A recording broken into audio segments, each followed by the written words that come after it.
All right, here is Salty's Manly Man buffalo killing knife, and we exchanged a couple of texts yesterday, and he said he wasn't sure where he was going to be able to find a buffalo, and I gave him the address of several zoos.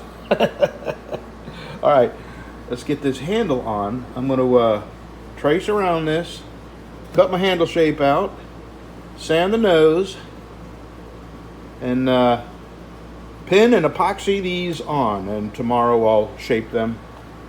And I think I'm going to have to stop and go work on lawnmowers and stuff as soon as I get these handles on. I do have a mystery buyer's knife that I need to make, and Jay still, I offered him a refund since he won the knife. I offered him a refund. I said a 100% refund, but a $225 restocking fee. I'm kidding.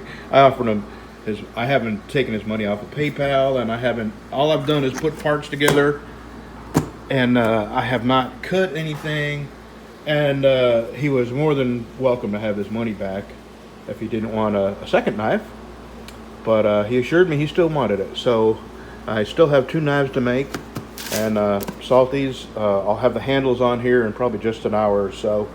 And then I got to stop and go work on lawn equipment.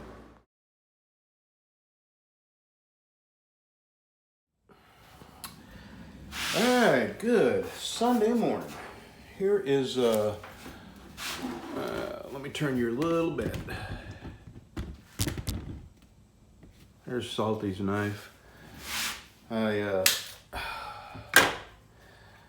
don't know why I can't move on from this bad cop thing that happened here. Since that happened, I've talked to a lot of other people, and they all have stories regarding bad cops in our town. And I've been thinking that when you go to bed at night, you go to bed feeling comfortable that you have police to protect you from the bad guys. Now, in this town, the cops are the bad guys. It's heartbreaking. And I truly, truly regret moving to this town. It was the biggest mistake I ever made in my life. And it's, too late for me. When I sold my house, I spent nearly all of it on this place, and I'm stuck for the rest of my life. I'll have to die in a place I don't want to live. I've never been so persecuted any other place I've ever lived, starting with the frickin' post office, if you recall that debacle. It's never ended. It's something constantly, even if it's just neighbors who've got a problem with my fence. It just never ends.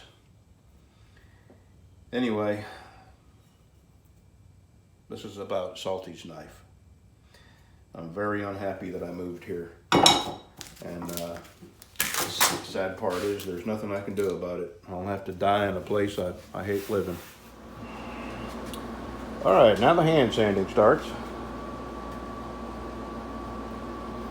This is some walnut that came out of a church. They were remodeling the church, and some of the walnut that was in the church came to me. And this is some of it. I got several more pieces of it. So you could say this is a blessed knife. And yeah, I'm still thinking about this cop thing, and now I'm thinking about it in a more, on a large scale thing, how an entire town of people is now basically held captive by, or subject to the antagonism and persecution and harassment by the very types of people that you expect to be protected from by the cops. And it is a shock to wake up and realize that the people who you have to be wary of and worry about are now the very people who you expect to protect you from the worst of the worst, from the criminal segment of society. I mean, I don't know if I told you this yet, but I was talking to a lady who owns a business out on the main street.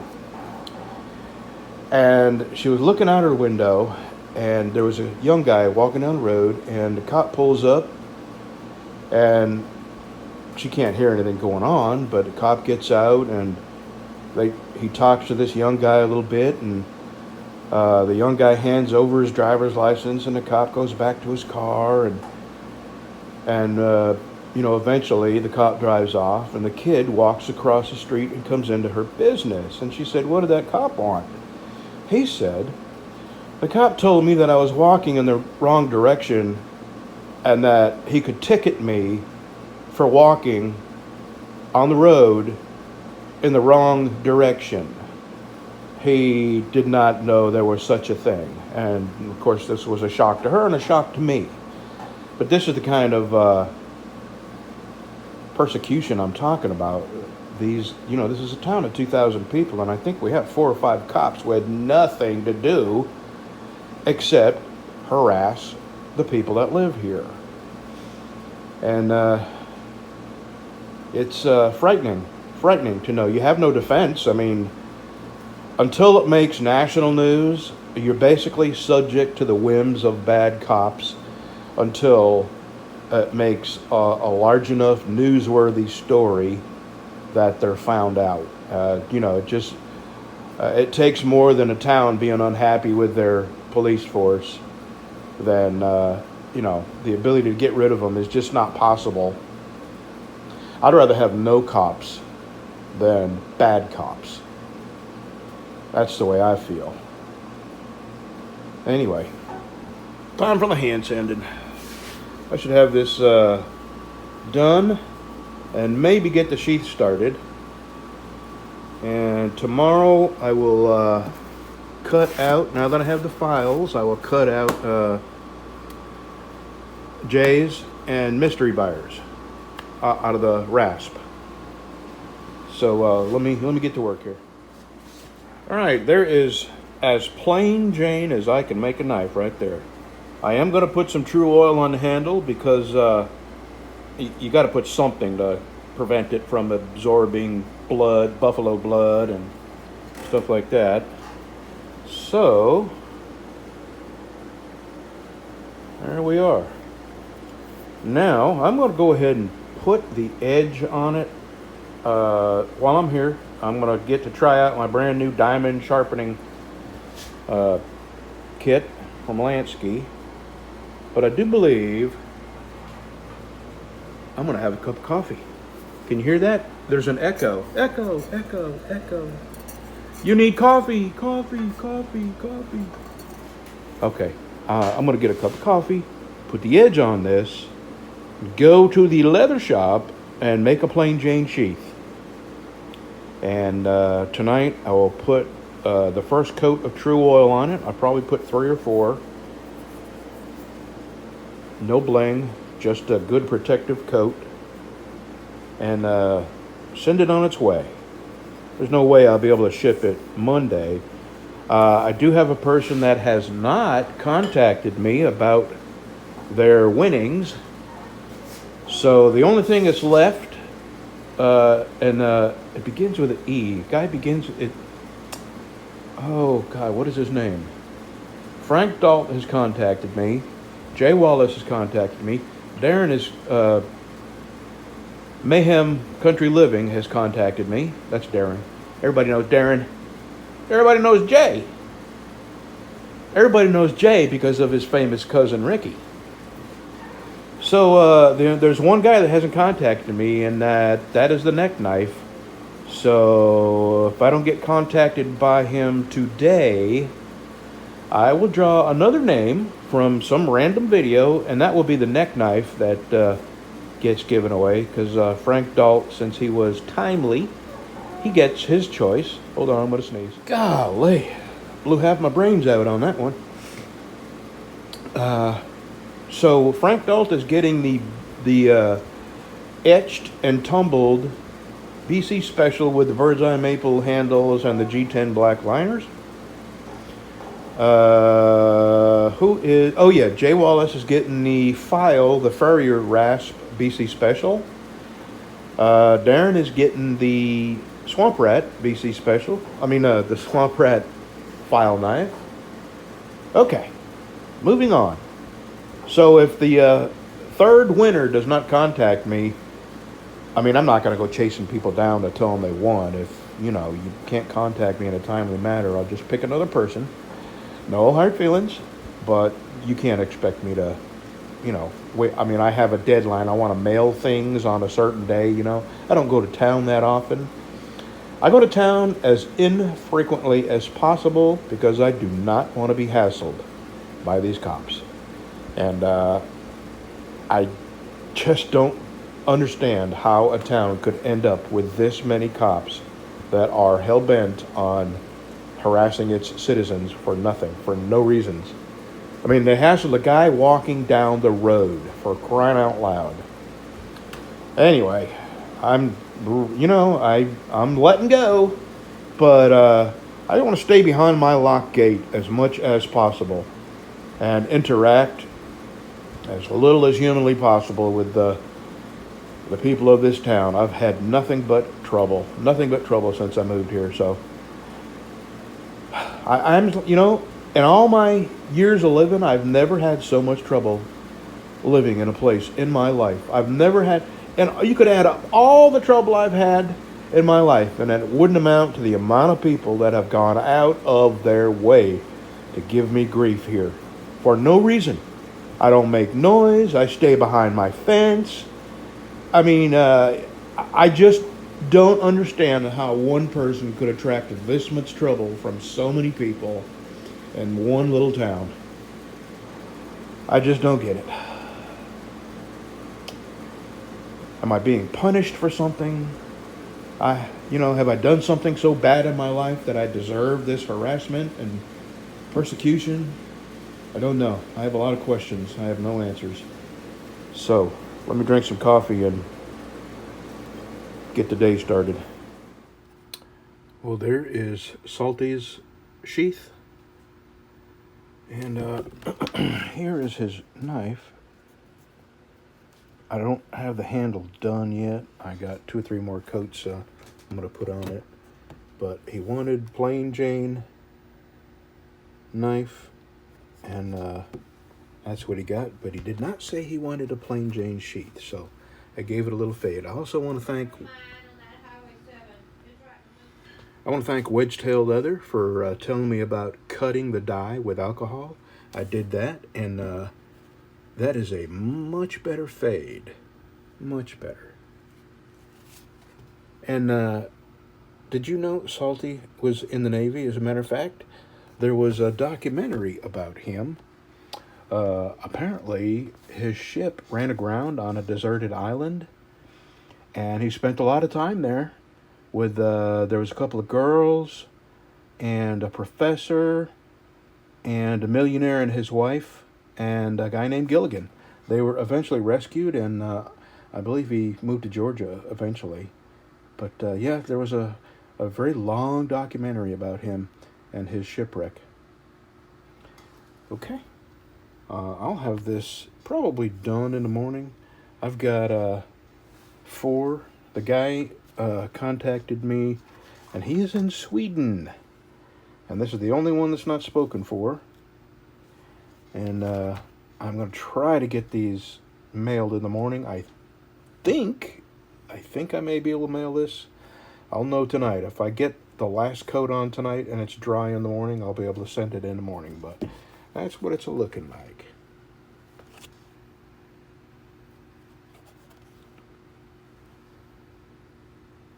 Okay. Thanks for watching, y'all. And sorry I was a bit whiny about this town. I guess I'm just going to have to make myself be happy here. Okay. If you had known that It might have been ding dongs. Yeah, if I had seen the box, Yeah, you you never would have wouldn't seen have. this package. Nope. You would have said, oh, and then you would have said, you didn't get anything.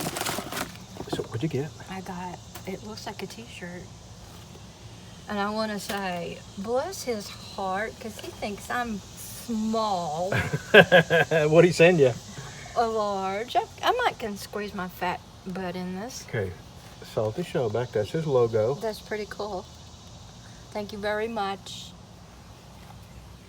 Thank you very much. And work thank gloves. You for the My dress. kind of guy, giving his wife work gloves. To tell you, he must have seen that I was using your old ones. Yeah, my old hand-me-downs. Yeah, and they've got holes in them. And that's why I give them to her, because they got holes in the end. Yeah, and I get the old holy one. Yep. It's like when you're growing up, you got your older person's fancy new gloves, huh?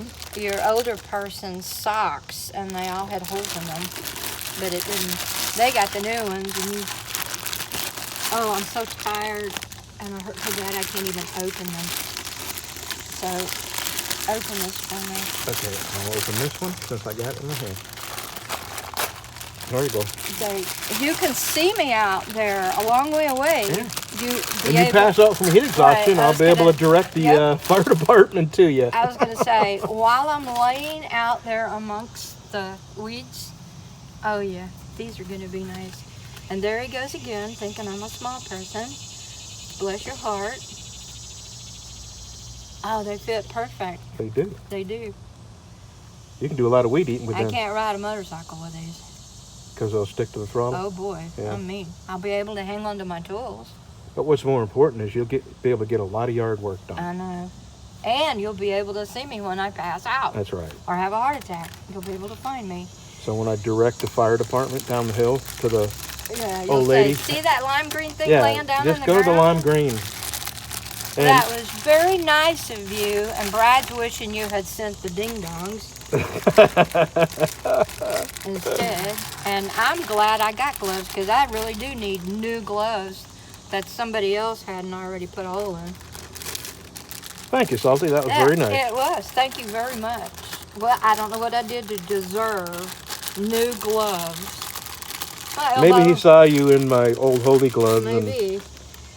My elbow hurts so bad from weed eating. I can't even open that one. Open that one. Okay. And thank you for the t-shirt. Oh, absolutely.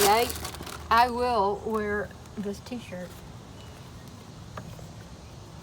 He asked me if I wanted a t-shirt. No. And I said 2 words. Man, boobs. No, I don't wear t-shirts. let me tell you, nothing screams I give up than a fat guy. Fat guy in a t-shirt, and a t-shirt. Makes you look, anybody, if you're really, really overweight and you wear a clinging t-shirt. Unless you're wearing one of those man's ears, like on Seinfeld, the man's ear. Yes. But it makes you look 20 pounds bigger. I stopped letting you wear t-shirts. See, all my shirts, my button-up shirts, they're all slimming. Yeah. Aren't they? That's right. And I mean, you can't manly. tell I'm fat. They're manly shirts, manly. Okay. I'll throw that in there. I'm parking this and oh my God, I hurt so bad. going home and taking a shower. I just had my wife's mower in here and greased and sharpened blades and Is this what changed he did the oil. in the Navy? I don't know what he did in the Navy. Is this him? I don't know. That's somebody pointing for the helicopter to go that way. Mm-hmm. I shouldn't tell this, but I seen you watching a video of his the other day when I walked by, and I thought he had a lampshade on his head? Lampshade on his head, did. She said, why is he wearing a lampshade? And I said, I think it's actually a Vietnamese hat that they wear in the rice fields. And, or anyway, it's a hat. It's not a lampshade. And I just walked by and glanced. I had to explain that to her. Yeah. My favorite videos of his is the snack. The snacks, yeah. Those are my favorite. Oh, get a shot of that red-headed woodpecker on the pole over there. Oh, that's too far away. Huh? Oh my God. It won't zoom in that far. I didn't see any of these. We used to see them everywhere when I was a kid, and they're back. They're back in mass numbers. They're everywhere. They're raising their babies here. They're the prettiest bird that we have in this area. They have a red head and white on their back. And you want me to shut up now? I'm going to give a little update about that cop. Okay, here's some more information I found out from, well, I won't say who, but it is a lady that owns a business here. She said she was looking out her window of the business, and this same cop stops a kid walking down the road and hassles him and makes him ID himself and all kinds of stuff. And the kid comes into her place, because that's what he was doing, walking to get a part for his car. And she said, what the cop want? He said, the cop told me that I was walking the wrong direction down the road, and that if I didn't walk in the correct direction, he could write me a ticket. So we definitely have one of those. We'll be boxing him up and sending Yeah, him back he to won't be Dallas. here long, I promise you. He don't know how to live in the country. Yeah, he came here from Dallas. This is what the lady told me, that he came here. He was a Dallas cop. So, as desperate as they are for cops in Dallas, this kid had to do something pretty damn bad to be kicked off the Dallas police force. And now he's here in our town, and he's behaving like a beast like he probably did there. And, the Freedom of Information Act is an amazing thing. I don't know this cop's name, but I'm going to find it out. And then I'm going to find what he did wrong at his last place. I bet you our chief doesn't even know.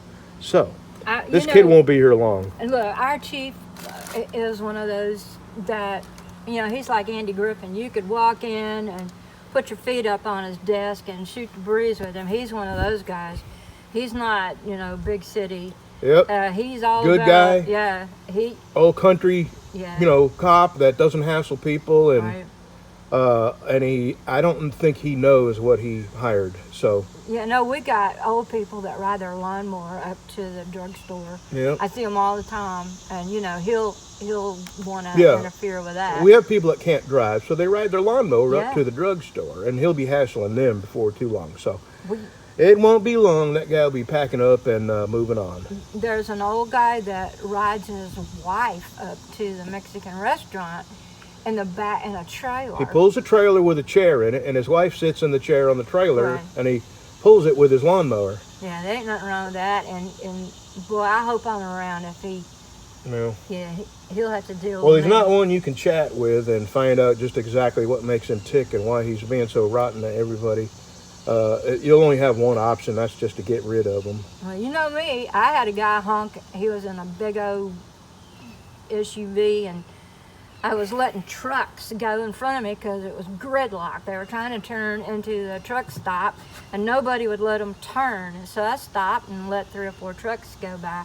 And it was a little guy in a big SUV, and he laid on that horn, and I come out of my car and started back there, and he put his hands up like, oh, sorry. Yeah, you don't go honking your horns at old people around here. Okay, we're done. Thank you, Salty. Appreciate it very much.